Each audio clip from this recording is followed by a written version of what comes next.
All right, let's take a look at the deliverables from your Storyteller's Kit purchase. The video documentation, of course, you're actually watching right now, but I can offer this to you guys as a download along with your purchase of the kit.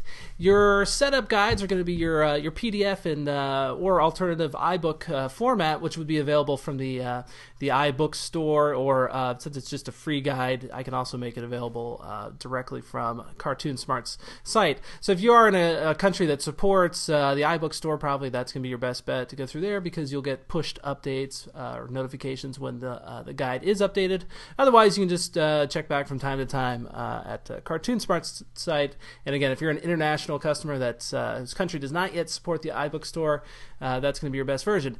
And then here are your two primary purchases. Your Storyteller's Kit, which this one without the demo labeled in there is going to be probably the one that you want to start modifying. It's the exact same code in both versions, but the property list file has been modified in the demo copy, along with a lot of images have been imported, because I want to give you guys just some inspiration. And of course, as I was customizing the kit myself, I even made some code changes and improved upon the original version, because there's some things that I found that I wanted to be able to do. So as I'm sure with every starter kit out there, it always helps if the author himself or herself actually uses their own product a little bit. So let's talk about what is inside of here, and I'll go through and step you guys quickly through the demonstration copy, and you can just kind of see what is possible. And of course, too, if you want maybe the slower way of getting a little preview of things, you can always download either of these guides. And of course, as I said before, I've kind of fancied them up here in iBook Author, so you've got kind of like a real book almost to go through and just kind of read about what is possible. So hopefully you'll get a little bit of a mix of both in discovering this kit. So let's go ahead and look at the iOS simulator running an iPad version of the kit.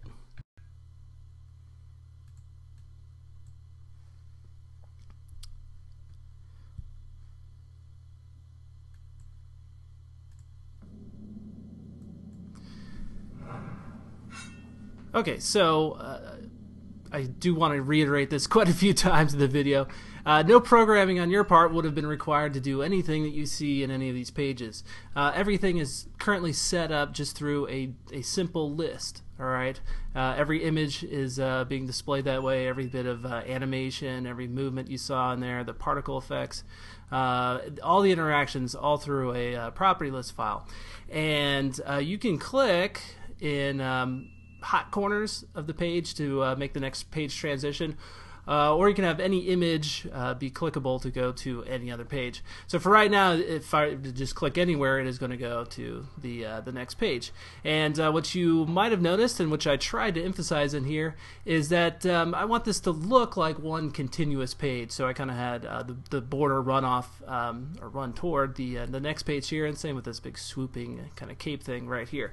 So in theory, what you could do is you could create a map with actual directional arrows to go up, down, left or right, and one page will essentially slide into another page in either one of those directions. And so you don't really have to think of this like a page-turning book for every single page transition. You can do lots of different transitions, and I'll show you a few more of them, of course, as we demo through here.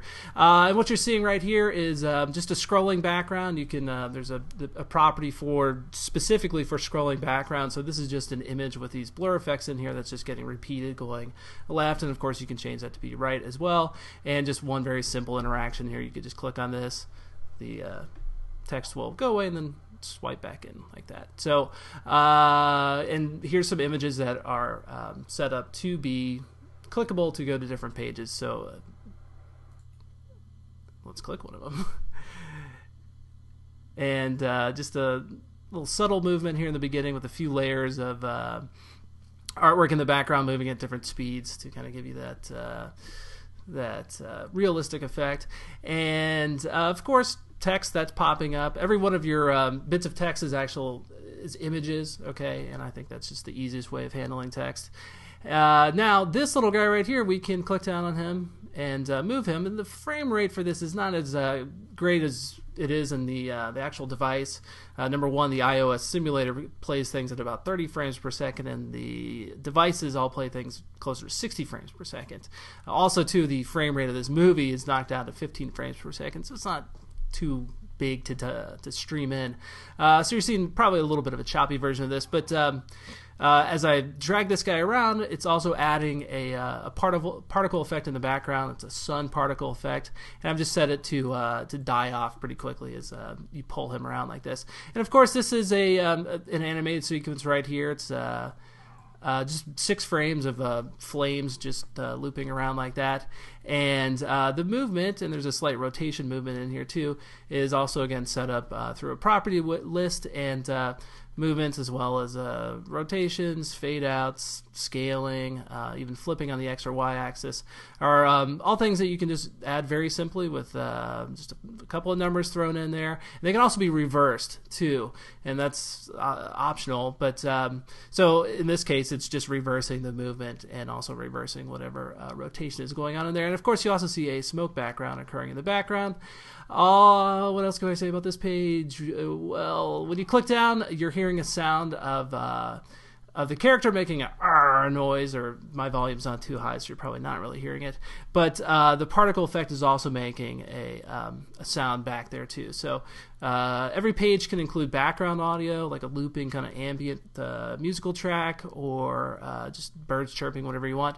You can also include an optional narration track. That audio file can be anything you want. It doesn't actually have to be narration, which can be delayed. So you can, 5 seconds after the page loads up, you can start playing the audio, and then pretty much anything else can cause a sound effect as well. So clicking down on an image, when an image comes into the scene, it can play a sound, and also animation can be set to play audio as well. Let's go ahead and hit the next page. All right, that was a fade to black right there, and just to give you guys an idea of the kind of interaction that you could throw in here is just throwing images on and having kids get the ability to collect them away, perhaps with a funny sound. So click here, it'll kind of clean him up a little bit. Click here, it'll wipe the dirt off of him with a kind of sound. That'll make him a little bit happier if you get some more off of him. Click there, and then kids love to do things more than once, so you can always click add more dirt, and this will just bring back some of the properties that you had already set up before, which is just these pieces of dirt right here, dun, dun, dun, and so on. And you're also seeing a blink in here, which is just 1 frame of animation, so you can have as little as 1 frame included in there to work with. And you can also set in a delay time for your animation. So it's property list wise, what's going on here is there's probably about a 5-second delay between the animation looping back over again, and then it just plays that 1 frame and then includes the delay again in there. So I did try to think of everything for everybody out there. All right, let's go to the next button one more time. There's your kind of traditional page flip effect. And then, can you figure out where these goes? One doesn't seem to go there. One doesn't seem to go there. But wait a minute. If I drop that guy right there, he'll scale down and rotate and be in the same position as the image that it is paired with. And this is incredibly simple in the property list file. All you have to do is have 2 images, and you just specify that one of them pairs with another one, and you just name the images like character 1 and character 2, and they will pair with each other like that. And in terms of creating the source images to do this, you just make them identical. You don't have to worry about resizing them. You can do that in the property list file. So your base of your puzzle piece or your sticker piece here is almost just a carbon copy. You can see that I just made one of them a little bit darker than the other one.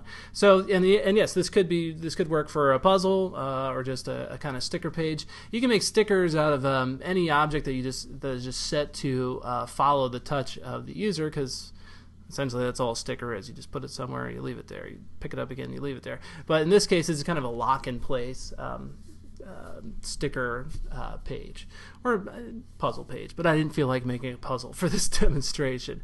And then, of course, if you get to the end of the book, you'll be back at the beginning again. And then let me restart this with it set to be a preview copy that you give away for free in the store, and then have it be locked up so that the user is required to purchase it before reading any of the other pages in the book. So the way this works is we just switch this property in the property list file to book is limited to free preview pages only. I tried to include very descriptive names in here, and this time I'll set it to yes and republish the file in one moment. But just to explain how this works, the free pages are items 0, 1, 2, and 3, and of course you can unfold these properties to see all the other properties within, which sets up your images, everything like that, sounds, etc. And then you've got this item 4 right here, which is just another page, but the unique thing about it is that it is set to is free preview cutoff page, and that equals yes, which means that this would be the page that shows up to upsell people. All right, so this page would contain your buy book button or restore purchases button, and then after, or any page after that in the book is going to be the ones that are only viewable if they purchased it. So in my demo here, I just only have one page, which is a purchase only one, which is item 5. So again, any pages before that are free. And you could rearrange this after the fact too. You just kind of drag that around. You just kind of got to remember which one is your upsell page, and of course you can put in here page name for interaction, upsell, give it some descriptive name like that. But the code will know. You don't have to do any coding. The code will know that if this is free preview page cutoff equals yes, it is going to automatically show that for you. So let's go ahead and run this one more time.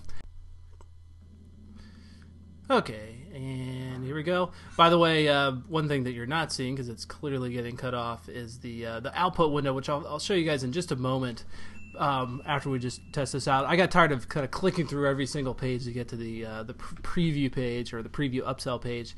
So up in the upper left-hand corner here, it will just go back a page.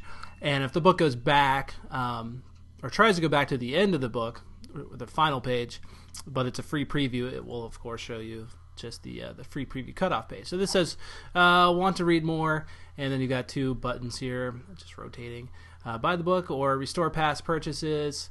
And I don't actually have the bundle identifier in here for the book, which bundle IDs are something we'll talk about later. But so I can't really run a proper test purchase here in the simulator anyway. But if you were to click go back, so like you presented somebody with one of these pages that is out of the main order of the book, if you just click go back on that, it'll just take you back to the previous page that you were on before. And again, so let's test this out. Go to next, and instead of seeing the sticker page, you see the preview upsell page right there. And now let's go and take a look at the output window to see what was going on with this. And I'll just bring this into view here. You don't have to know any code to be able to read some of these output messages that I've put in here. A lot of them just have to do with where you're touching on the screen, if you're going to make a image come on screen, things like that, just kind of mundane messages. But this one says, this says going to next page from image interaction with transition, page flip forward. So you know that you clicked an image and the page flip is going to be the transition for that. But then the next line down here says, page requested exceeded the number of free preview pages. So you know from that the preview page should show up at that point. And then let's go back to when we originally published this or ran it. And it is saying the book isn't unlocked, so let's check if it has been purchased in the store, and that'll actually make a call to the App Store to check with them to see if the book was unlocked. And previous to that line running, there would be a line in there which just basically checks to see if at any point the book had saved a kind of a preference key to just make note that the book had been previously purchased. Okay, so it doesn't even really have to go to the store to check to see if the book was bought. And then it comes in this line, we checked with the store and the book hasn't been bought. All right, so that is those 2 lines right there are always an indication that which version of this you're actually going to end up seeing. And alternatively, if I had done a test purchase with the book, then it would say, we checked with the store, and sure enough, the book actually has been bought, so we're going to give you the full version of it. And then also just kind of behind the scenes here, you can get the your kind of internal page names for every one of these pages, and you can see that I named cover 1 and cover 2 for those two images that slide into each other. Then page 1, page 2. These are all names that I just threw in here. One of them is upsell, one of them is paid page. That's the sticker page right there. And then it'll also list back here the page names that are the page names in the primary order of the book, and that's these right here minus, and the one that has been excluded is that upsell page. So this would tell you right here that okay, if someone had bought the book, this would be the main order of it. So it's excluding the upsell page. And kind of, I think one neat thing is that really any page that you include in here can be set to be skipped in the main book order. All right, so most of these pages are set to no here, except for my free preview page or upsell page. But you can do this for any page. You only want to have one page that's going to be your free preview cutoff page, but you can have any number of pages that are skipped in the main order of the book. And the important thing about that is you might want to always have some button at the top of every single page that opens up in an extra page, something that something like a map. So if you're telling a story that involves some big land, and you want to give people the scope of that land, they could always go and open up that map page, and that map page could be excluded from the main order of the book, but it could be one of your just any pages in the book. All right, and that page too could be transitioned to another page, so you could like open up a map that essentially unfolds into other pages. Same way I showed you guys cover 1 and cover 2. Any page can kind of seamlessly slide into another page. So, you could show like a giant map of Six Flags over 6 or 7 pages. And again, with directional arrows going up, down, left, or right. So that's just some of the internal workings here. Again, you don't have to know any code, but you do, at times, you might want to be able to just kind of peek in with the output window here and see what all is going on. And it'll say things like the current page to show will be cover 1, and that's your name for cover 1, and so on. So if you're ever kind of in question about what's maybe going on behind the scenes code-wise, you can look in there. Okay, so let's kind of just start at the top now, and we will go through the book setup property list file, and let's even fold up the pages so we don't even see them for right now. Your first property up here is going to be intro image, and by the way, you will never change anything in here or here. All right, so you're only going to be changing the values over this way, and it's telling you that the intro image is going to be intro_image.png, and that could be any file name that you want. Mine is called intro image, and I have imported in over this way into my resources folder. And I've even created a subfolder inside of here by just going over and right-clicking resources and saying new group. A folder for these intro images in here, and actually that one should not be in there. But these ones are all just a black background with the Cartoon Smart logo on there. And you can see that I've got my introimage.png. All right, now this is my kind of primary, or my main image, the one that I would put into the value. All right, intro_image.png. But this image is only going to be seen on I guess kind of the lowest of the low devices now, the non-retina iPhones. All right, so this would never get seen on an iPad. It would never get seen on a retina enabled iPhone or iPod. It is sized exactly to 480 by 320.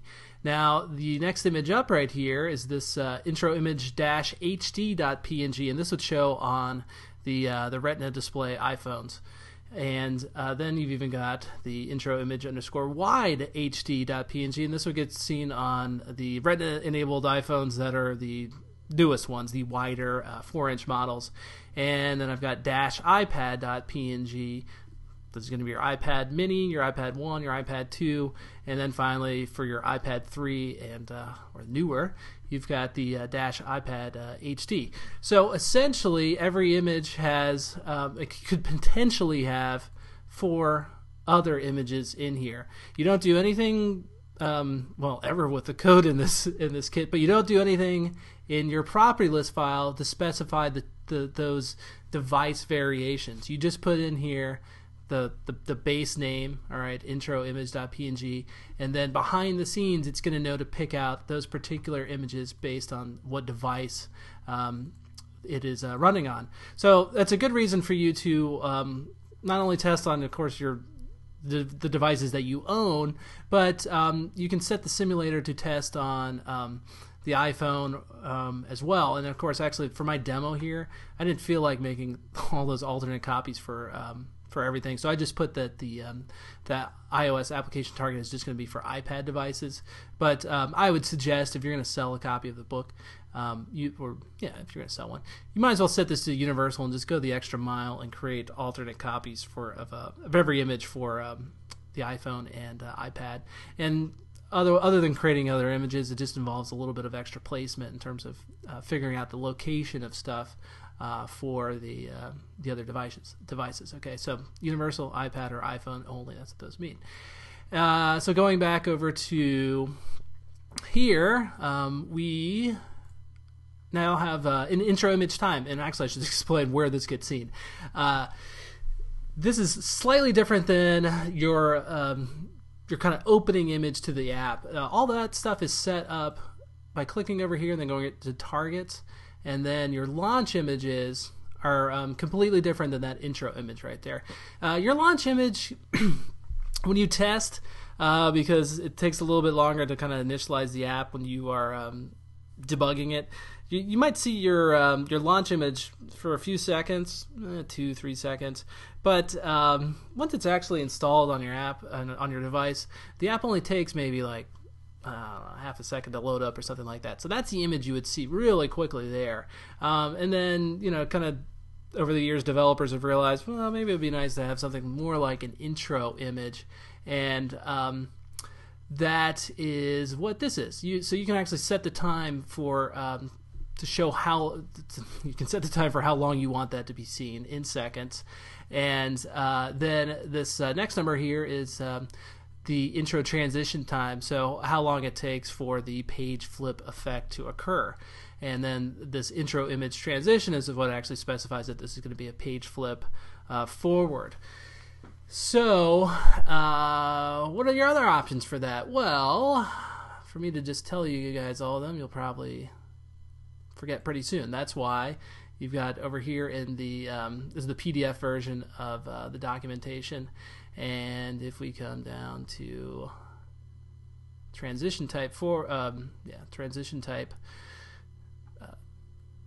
well, this gets a little bit ahead of time, but the transitions you can include for the intro image are all the same as you can include for any page. All right, so this would be page flip forward, page flip backward, crossfade, fade to black, fade to white, blinds down, creates a kind of weird blinds opening or closing effect, blinds up, bottom, top, left, right. These are the ones that slide in and slide out the next page, which is used for kind of like making a seamless transition.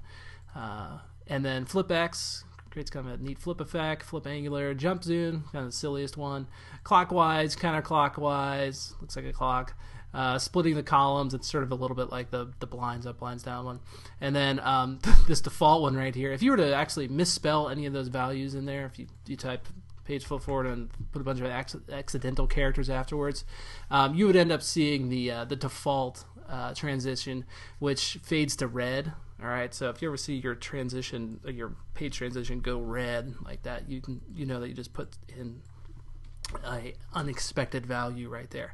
All right, so the intro image is going to use a page flip forward effect. You guys probably saw that when I was demoing things, and that's really all there is to say about that. If you absolutely didn't want any sort of credit or something like that in the very beginning, I would just make this just shorten the time for it and make the intro image the same thing that you're using for the launch image over here. So just make it an identical graphic. All right, and these ones are not set up by the property list file. You just drag them into place there, and if you roll over these launch images, they'll tell you what the device is expecting size-wise. And the same thing goes for your app icons. And if you had set this to a universal app, just remember that you've got different sections for the iPad deployment and then the iPhone deployment. So they'll give you more options based on more devices. All right, now the most of your work is going to include in the pages array here. An array is just a data type that holds lots more data types, okay? And they're always going to be labeled item 0, item 1, item 2. You can't change these names as much as you want to. It's just how arrays work, all right? They're just considered these kind of anonymous items, essentially. And it was up to me to order them, essentially, code-wise, okay? What you get to do is click on them. You can copy them and paste them just using your regular copy and paste keys. So I can just paste in a whole other item right here. I'm just going to undo that real fast. And that's how you would end up making more pages for your book right there. And unfold this, and you've got your page name for interaction. And if you wanted to interact with your page, you're going to want to give it a name, a unique name. All right, so this one's cover 1. There's actually really no interactions in the demo version to do with this particular page. And the interactions you'd want to occur with a page would be to jump to a page. All right, and let's see, try to think if there's anywhere in the book other than the free preview page that jumps to a page. Not really, but if you're creating an index for your book, all right, you might then have buttons that go to, or images. I use the term synonymously in this guide. Buttons and images are the same thing. Any image could be a button. So you might want to have an image that that goes to a specific page, and then that's where having this name comes into play. All right. So you would use that name as the value to jump to. All right. And otherwise, I just kind of use this so I remember what page I'm at. All right. For example, over here, that's page 1. Well, that's not a great name. Well, I guess I didn't name them that well, but you might want to do sticker page or sticker page 1, something like that. All right. Now the actual page image. Okay. This is going to be an image that you import. So you just drag into the resources folder over here. You can just drag it into the root of the resources folder, or you can organize it like I was suggesting before, intro images. And I did kind of stick to that in the demo version. I had this pages folder that had all kind of the base page images, and you can see I've got cover underscore page 1.png, and then I've got my variations on that for the 2 iPad devices. And if you aren't going to be supporting the iPhone, for example, like this is just for the iPad, then you can get away with just putting in dash iPad or dash iPad hd.png. And in fact, the way that this is set up, if I had not put in any file extension or suffix in here, if I left off the dash iPad, it would fall back to just looking for cover underscore page 1.png. All right.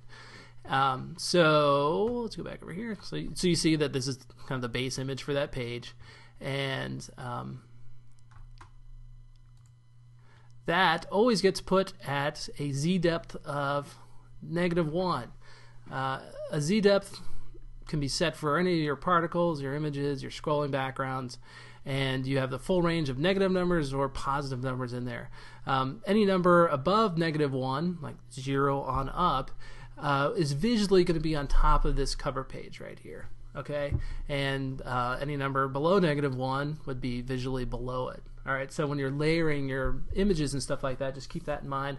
I tend to have wide ranges between my z depths. Like I'll put something at a z depth of 400, okay, and then another thing at 100. Those might be the only 2 things on the page, but I kind of just like having a little breathing room in there. All right, and your cover page, you don't want this to be skipped in the main order of the book, or I'd suggest for your first page that's listed in here, just leave this as page skipped in order of the book, no. And then obviously you don't want this to be your free preview cutoff page either, because that would be kind of weird if you gave people a free book but then immediately made them buy it. So let's go down to audio options next. All right, and each one of these little things unfolds to give you more properties to set up. All right, background audio enabled. I've set this to yes. If you're not using background audio, all right, don't delete out all of this stuff, okay? Just set this to no. And the same thing is true for all these properties in here. If you don't want to use it, just set it to no. Okay. Background audio loops, yes. Okay, because it's a very short file of wind playing through here, and sounds good looped. Then the background audio file, there's no difference device-wise for your MP3 files, so there's no like wind-ipad.mp3. So this will just go and find the sound file that I imported in here. And again, I just dropped the file on in. I should show you guys kind of what that looks like. Actually, I'll just take any file from my desktop. And when you are bringing in a file, it's going to say destination, copy items in the groups folder. It's best to just leave that checked off. I'll talk more about that later. Actually, I talked about that in the book. In fact, I'll scoot to it right now. If I can find it really quick. Oh, I know where it is. There it is. Okay. For adding resources to the kit, I just read that page so you can find out more. And then add to targets. You always want to make sure that this is toggled on. Okay. Otherwise, you're fine. All right. So just hitting cancel there. That's how you import in something. The short version. And then narration enabled. I set this to no. I didn't put in any of my own narration for these pages. And again, this is an example of, even though I've got some values in here, it's set to no. So they're just kind of completely ignored. All right. Page turns. I have all of these set to no except for, oh, no, actually I have two of them set to yes. Oh, the top left turns the page backwards. All right, so just tapping in the top left corner of the book on the cover page goes backwards.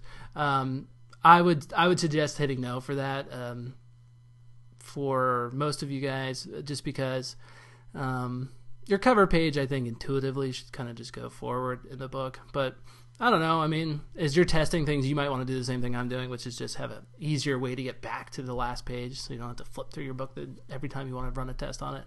So for right now, that's just going to be set to yes. And then you can see similar properties for all the corners. Top right can turn the page forward. Top right can alternatively turn the page backward. All right. And you can also set down here the transition type forward. All right. This is going to be that right slide.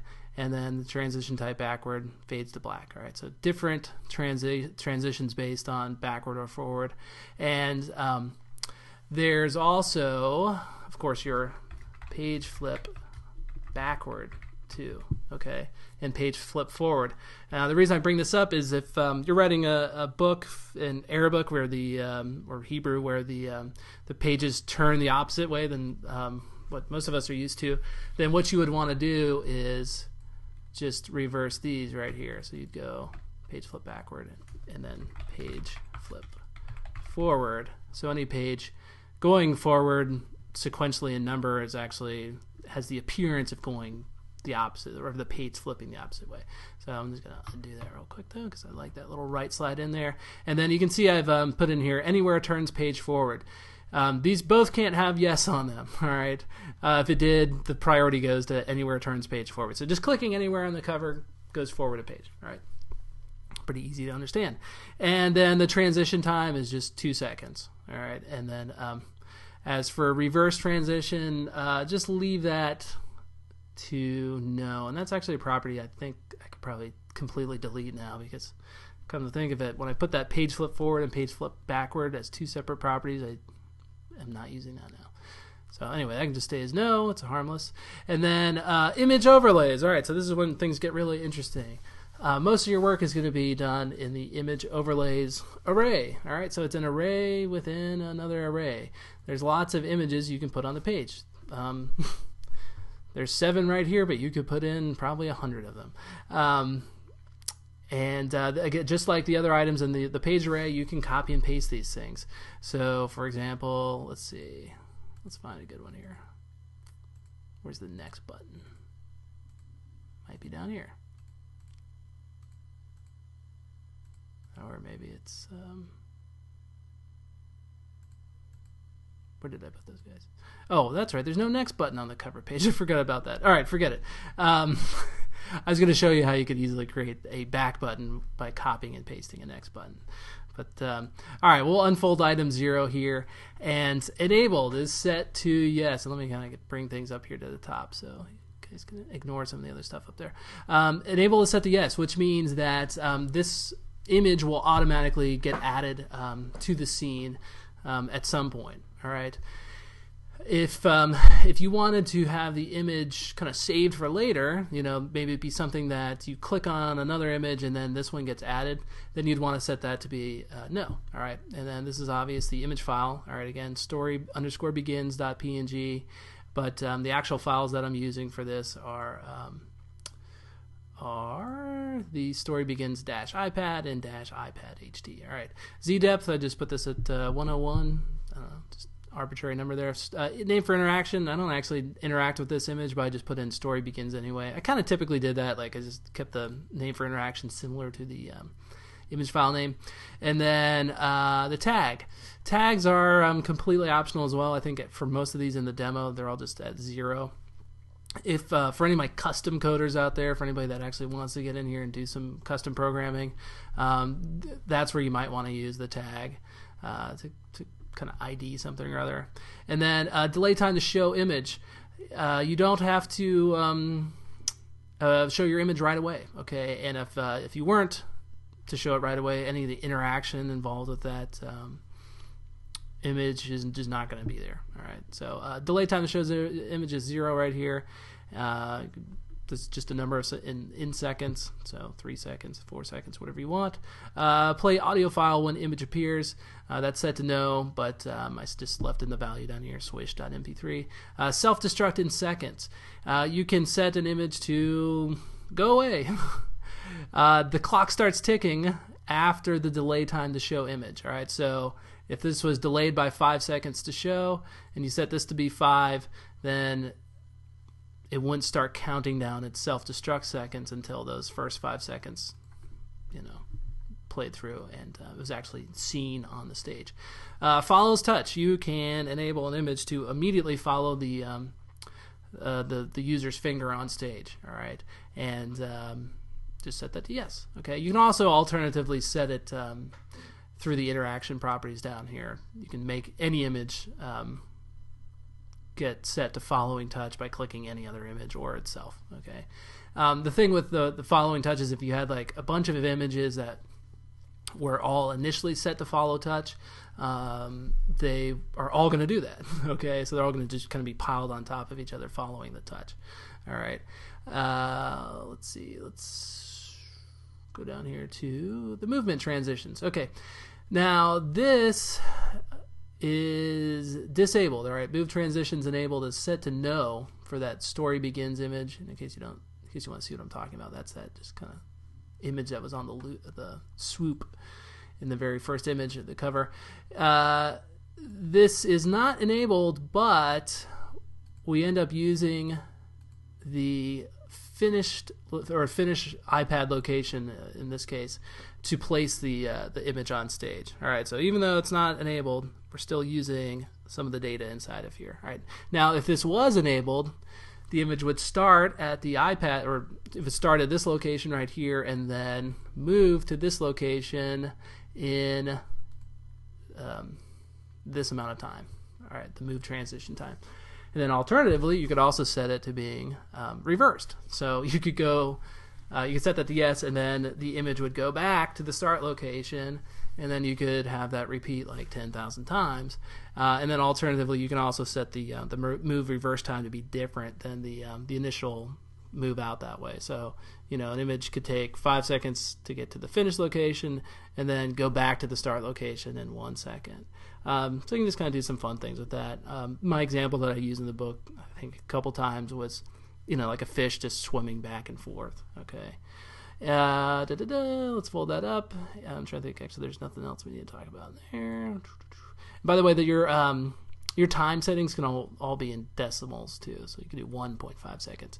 All right, the movement transitions, size transition, rotation, and fade all work identical. Okay, so even if you don't have this enabled, you're going to end up using your finish size multiplier for the size. 1 is 100%. It's just your default. Okay, so if you set this to 0.5, that's going to be half. All right, and then if you set it to 2, that's going to be double the size, and so on like that. Like 0.1 would be 10%. So even though it's not enabled, this still matters, this finish size right here. And of course, if you did enable it, you can start from one size and then it'll move to the, or it'll transition to that other size over that amount of time, size transition time. So that many seconds. Does it reverse? Yes or no? The reverse time, again, you can set that independently, and then the amount of times that would repeat. All right. There's no repeat forever option, but the option is really just set it to an absurdly high number like 10,000. And rotation, same thing is true here. Rotation enabled, no, but we do end up using the finish rotation inside of here. And let's see, is there anything really notable? Rotation in degrees, just the start rotation to the finish rotation, the time it takes to get there. Does it reverse? Rotation reverse time, 1 second, different than the initial time, and then yeah, it's all the same stuff. So your fades, fade enabled. In this case, I actually did have it enabled, and you might have seen that the story begins, text glowing, fading in and out. So your start opacity is set to 0, and then the finish opacity is set to 255. You might think it would be 100 for 100%, but the way Cocos 2D, which is the programming language that fuels all of this, is set up is they have your opacity settings from 0 to 255. So 255 is 100% in this case. So your fade transition time, you can see that this goes through 7 seconds, going from 0 to 255. I did set it to reverse.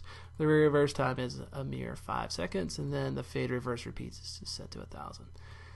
Hard to imagine anybody would hang around for, what's that, 12,000 seconds on that page to see the end of it. All right, flip X at interval. Again, keeping with that fish swimming back and forth analogy, if you did have a fish swimming back and forth at the end of his swim, you'd probably, or at one end of the tank, you'd want him to flip on the X-axis. This is, of course, set to no right now, but if it's enabled, he's just going to flip he's going to flip the opposite way every 2 seconds, and then he's going to flip back this amount of times. All right, so in total, like 7 seconds it would take him to go back to his beginning or original flip state. And then flip X repeats again. This is just the number of times that you possibly want it to repeat. And the same thing is true for the flip on the Y. So you can flip him upside down. Again, same properties. Animation. All right, this is getting more fun. Animation enabled. Well, in this case, it's set to no, but if I'd set this to yes, then I can go down here and start to set the frames per second. So Cocos 2D can go up to 60 frames per second. Or you might want to just slow things down. So I set it to 30 for a lot of the animations I included. Actually, some of them even slower than that. And then your start delay in seconds is going to be how long you see that base image, okay, before the animation kicks in. All right, and you know what? Let's go and let me unfold an image that actually does have animation. So I'm going to go down. I know I have one on the cover. Oh, I'm sorry. I'm still looking at the. This is the only thing with the problem with the P list. You get kind of lost in your unfolds. All right, item 0. All right, now item 5. I think is one of my gleaming stars off in the distance. All right, so let's go down to animation, and the initial value for that is gleam 2, which actually is just a blank image. All right, then the base frame name is Gleam. So let's go find this in the resources folder so you get kind of a better idea of what's going on here. All right, so here they all are. And you've got Gleam 1, Gleam 2. You're seeing both the iPad and iPad HD versions here. So Gleam 3, Gleam 4 kind of gets smaller and smaller and kind of rotates out into non-existence, which is that Gleam 10, which is not actually seen at all. Okay. So base frame name is just going to be Gleam. Then the first frame number, that's going to be the first frame that you've included here after the base name. So there's that 1. All right, so Gleam 1. And then the code will take care of adding in the .png. Your animated files do always have to be in .png format, which Apple prefers anyway. And then the frames to play is going to be how many of these frames you've included in here. So up to 10. 10 right there. See how that works? And then loop cycle is going to be set to yes. All right, so these kind of twinkling stars, they do end up looping, but they also include the delay in the loop. All right, so that start delay in seconds, there was 5 seconds before this animation started, so that is also going to be included in with the animation as well, that 5 seconds of kind of nothingness, because it's going to end on that final frame. And then alternatively, you can also put in here if no loop, end on what frame, and then that's actually not getting used because of course we are looping this, but you can set this to go back to any frame to kind of end on if it's not set up to loop. And then animation sound enabled, this is set to yes, and the audio file is set to chime2.mp3. And that sound file is going to play every time the animation loops back to the very first frame. All right, so just the beginning essentially. And now that explains that. All right, interaction. And while we're talking about this, I'm going to have open the interaction section of the guide, just actually kind of for my own benefit, because I'll scroll down and reference some of my own possible values for what you can do with the interaction properties. All right, so first off, interaction enabled. You want to set this either to yes or no, and if you set this to no, then everything else in here is just completely ignored. All right, so you're not going to be able to touch the image, and in terms of that image kind of layering over something else, it's not going to be able to disable the touch of something that is below it. All right, so visually, if it was higher than another button, if you were to click on that image, it would just kind of click through it and go to the button underneath it. All right, otherwise the well, let me just go in order here. All right, so yes or no. All right, if it's set to yes, sound on press enabled is your option to include sound. If it's set to yes, it's going to play this little switch noise right here. Image to show during press enabled. So whether or not you want to include a kind of press down image on it. In this case, I did want to do that, and I am using this next button _ active, and actually, it's not obvious. I switched over here to showing you guys the next button instead of what I had previously up there. So that next button active is it's just a version of it that looks like, here's the next button. Oh, let's look at a bigger one. There's the, well, that's the back one. There's the next button, and then the active version of that is next button active -- iPad, and that looks like this. It's just kind of rotated a little bit and got a blue tint around it. Homage to Lord of the Rings, I guess. All right, now so you can choose to enable that or disable that if you don't feel like including in a active image, and then you can enable remove immediately on press. So if you press down on that image, if you want to just go away right after that, you can set that to yes or no. You've also got the option to remove with fade on press, and again, this is a yes or no. And if you set that to yes, then you'll want to set the fade time. So it, right now it's just set to 0.3 to fade out, but really it's not doing anything because that's set to no anyway. All right, touch disables other touches. You can set this to yes or no. So if you did actually have this image on top of another image that was also interactively capable, if you touched this one first, it is going to disable the other touches back there. And then for reference only, I've included in here some of the same options or all the same options, I should say, that I'm going to just kind of go through. They're all listed in green right here. So here's your action for press key. All right, so there's that action for press key, and then the values I have in here in green. So we're going to go through every one of them. So if you want this to be URL, all right, then your action value down here is going to be, look at that, just a URL value. All right, and I guess maybe it's a little bit easier to just kind of go through the guide here. So next page, that is going to go to the next page in the book, and your action value is going to be those same page transitions that I told you guys about before. So page flip forward, right, left, and so on like that. So that's what you put in for the action value. So it's always a coupling of these two options here: action for press and then action value. And there are some action for presses that don't require an action value in here. All right, so let's keep going. Previous page. Again, you just put in the page transition you want to see after that. Return to current page. This will also be the page transition. And you're only going to really use the return to current page in a case like that free preview upsell page where it's a page out of the main order of the book. Okay, so you've kind of gone to either like the big map insert or something like that, and then you want to go back to whatever page that you were currently looking at before. So you really only want to use this in a case where you had gone to a page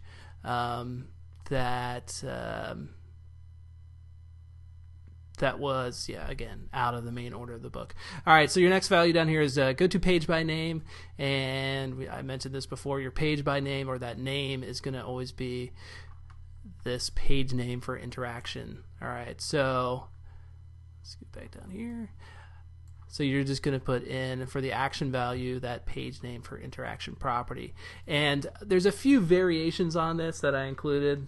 And I just kind of put them in the sub box over here. Go to page by name with the top slide, with bottom slide, right slide, left slide. So this would be where you'd want to use those directional, if you're programming directional arrows to go up, down, left, or right, you'd use those, or also to page flip forward or flip backward. If you don't use any of those sub options in there, if you just use the go to page by name, then the transition used will be the value of the transition type forward in the page turns properties.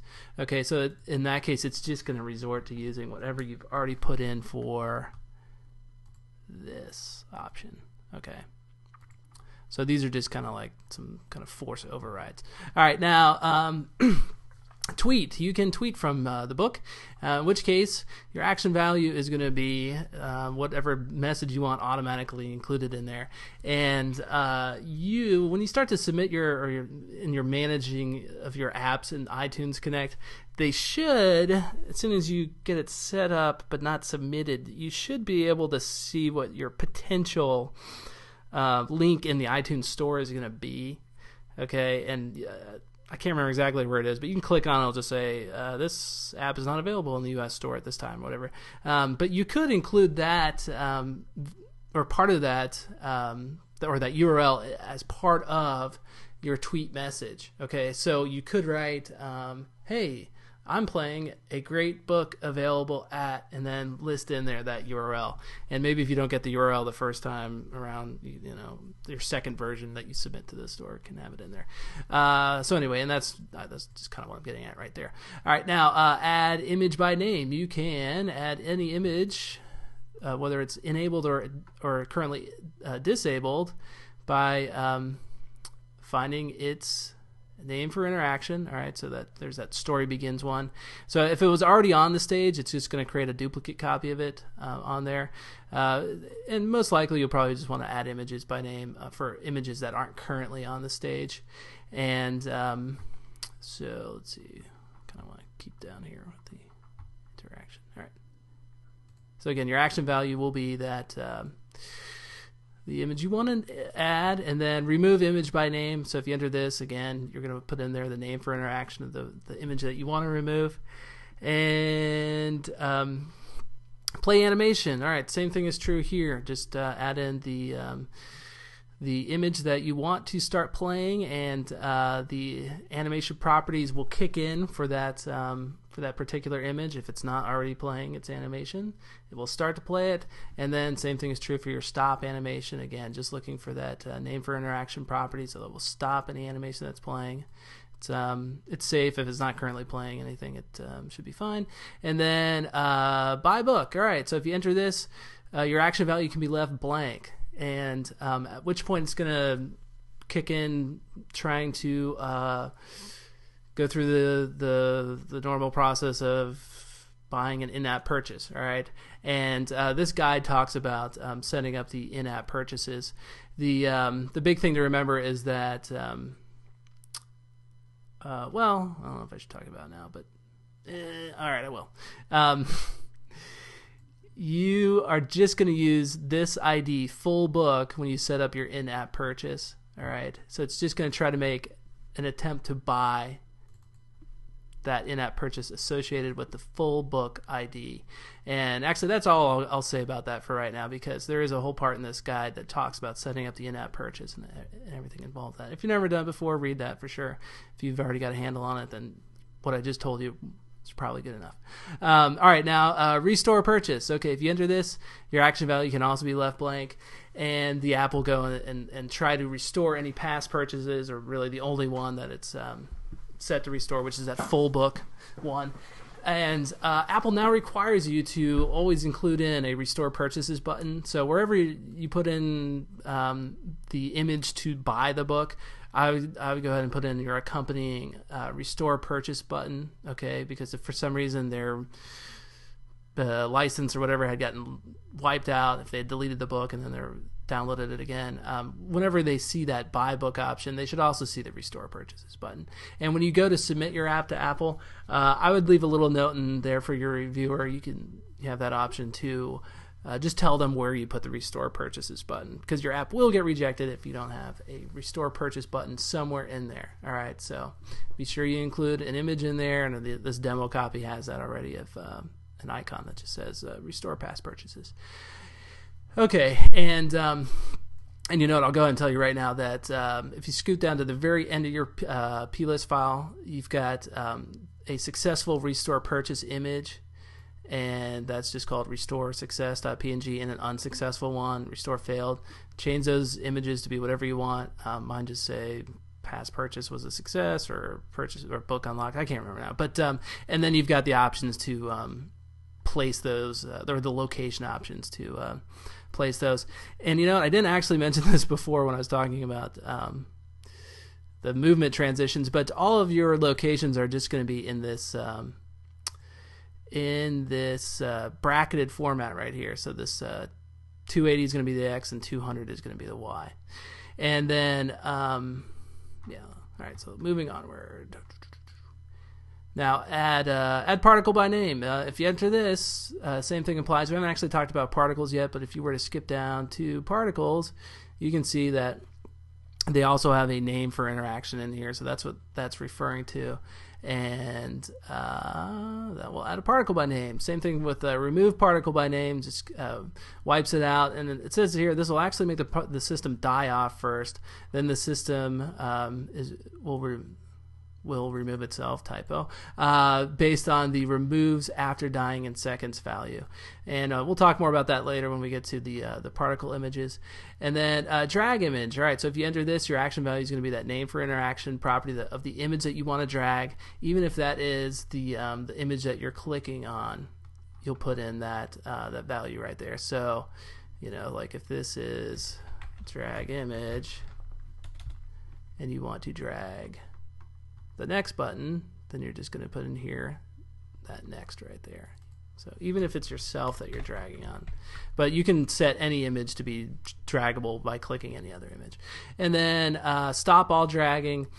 You might want to run this before running a drag image or calling another image to be dragged. For example, if you were making a sticker book app and you had lots of possible images that could be dragged, again, you don't want more than one image getting dragged at a time. So you might first want to run this, stop all dragging, and then call drag image. And this one you don't need an action value for. It'll just be left blank. Drag particle, same thing is true with particles. If your next whatever, your action value should be named for interaction. In this case, the particle should already be added. So if you were to call this on a particle that wasn't added, you'd first want to add the particle by name and then put in there that drag particle. And since I'm already talking about doing more than one thing at a time, you have more options of things that you can do. So second interaction enabled, no, they're all set to no right now. But if you set one of them to yes, then you go down here, secondary action for press. It's all the same possible values that you can put right here. And you've got, you can throw in 5 at a time, and then at that point, you know, I guess email me if you need more. But actually, I was going to say, you could just add in another image that has more clicking options, essentially. All right, so then fade image, that will fade out, and or it'll use the fade properties actually that are already set up inside of here. So, for example, if fade transition was set to no at the time, and then you set fade image with that, the image name in there, it will trigger whatever is stored in that image's fade properties. Same thing's true for move, flip X, flip Y, size, rotate. So all of your images can have kind of like things in waiting to be done to them by getting called from another image. All right, so that's yet another reason why some of these things are better left at no. All right, but they can be used later. Okay, and let's see, where were we at here? All right, and then same thing's true for rotate image, pairs with. Okay, so you will put in here for your action value the image that you want to get paired with. All right, so in this case, I would put pairs with. I'd run this on the all right, if I had unspooled the interaction properties for this guy right here, then I would put in here pairs with, and then I would write in, the name of the base, all right. And in that case, that would be the base right there. And then from that point, the code just completely takes over. It makes this this guy draggable, and then it just kind of monitors whether or not you were to drag him over top of the base image. And so if you got if you kind of dragged him right over, if you drag the center point of this image within the square around him, it will immediately make the, well, you saw it in the demo, make the sticker or puzzle piece just plop into place right there using the same rotation, position, and scale properties. All right, and let's see, what do we got left? None. All right, so when you want to write none in there, you can actually write anything other than all of these other properties, and it's essentially like writing none in there. So anything that doesn't match all these other green names before it. If you do this, then you're probably just making an interactive image that all you want is the sound playing, or maybe if you just wanted it to go away as soon as you click on it. So you're just leaving off it doing anything other than what you've currently described up in this part of it right here. And then, so again, you've got your secondary, your third, fourth, and fifth possible things that can occur. And let me just undo what I've done so far through here. Next page. All right, just want to reset that. Now I will fold that up, and let's talk about, let's fold all these guys up. Our scrolling backgrounds. Okay. Again, there's a section on this. Well,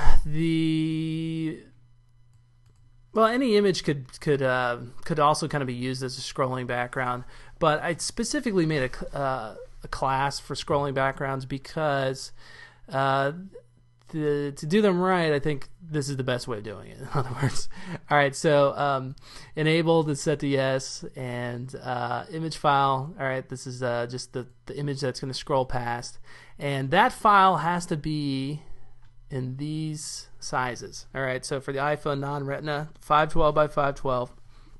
Even if you don't need to use all that space, be sure the size is 512 by 512. For the iPad non-Retina, so iPad 1, 2, or Mini, the iPhone Retina or the iPhone Wide, you're going to set this to 1024 by 1024, and then for the iPad Retina, that's going to be 2048 by 2048. Part of the reason being is that these have to be in powers of 2, and those are the numbers that fit for those possible devices. And then my best advice here is create an image that is easy on you to use as a scrolling background. So in other words,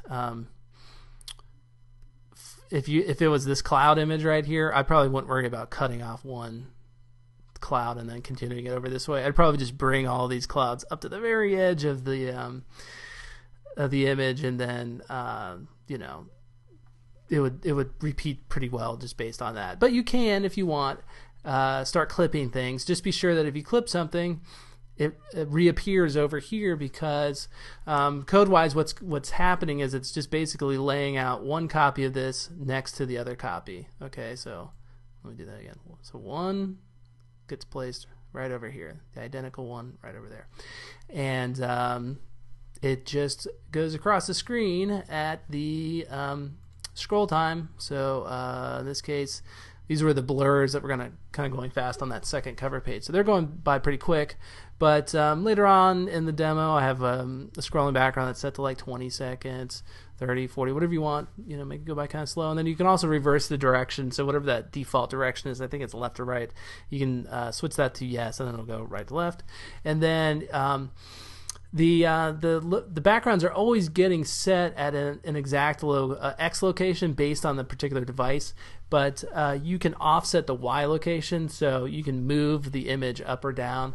Of course, as well, you could also go and just kind of change your source image, you know, select all that stuff and then move it up or down. But if it's just easier for you to offset the Y location on the iPad or iPhone, you can do that through there.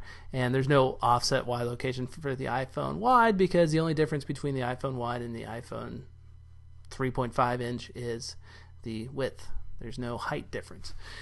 And this is the Y location, dealing with the height. All right, so that's how that works. And you can have as many scrolling backgrounds as you see fit. Okay, so you could just copy and paste, and then put in another scrolling background really easily. And this might not be the worst example, because think about it. I could set the Z depth to something different. I could set the scroll time to something a lot slower, and then I could also change the offset location. And then if I did that, I've got another set of kind of blurring streaks going across the sky. And I'll just hit no on that. All right, so particles. All right, these guys get really fun really quick, because you've got a lot of really neat particle options. And again, here's just I'm showing you guys a page from the guide. You've got snow, sun, fire, a galaxy effect, a meteor effect, fireworks, spiral, smoke, explosion, flower, and rain. I would explore each of those on your own time. Just go in there and just change the particle type to any one of those values I just showed you over there, and see what the default looks like. But keep in mind that there's a lot of properties down here for changing that default look. Tag for interaction, I just left that in there because for you custom coders, if you want to, you know, play with something via the tag property, you can do that. The more important one is your name for interaction. Okay, so just like the images, you just give them a name and you can interact with them. Drag them, add them, remove them. Yeah, I said remove. Delay time to show. All right, so like the images, you can delay when the particle comes up, and that might be important for because particles are kind of resource intensive on the device. You might want to wait to show them until your page transition is done. And even page transitions are some are more resource intensive than other ones, like the ones that slide back and forth, because you're still kind of showing the first scene before you remove the other one, or while you bring in the other one. They're both going at once. So if you had like a 2-second sliding transition, then you might want to wait 2 seconds to bring in a whole bunch of snow flurries. That makes sense. All right, sound enabled, no or yes. The sound will get played as soon as the particle gets shown. And then iPhone location, iPad location, or iPhone wide location.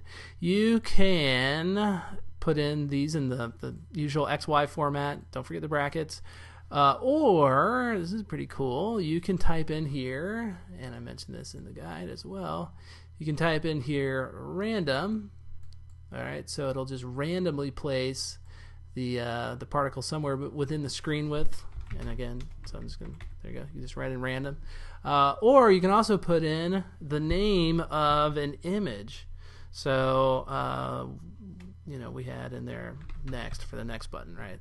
So you could put in that name, and it'll center the particle image with that that particular image.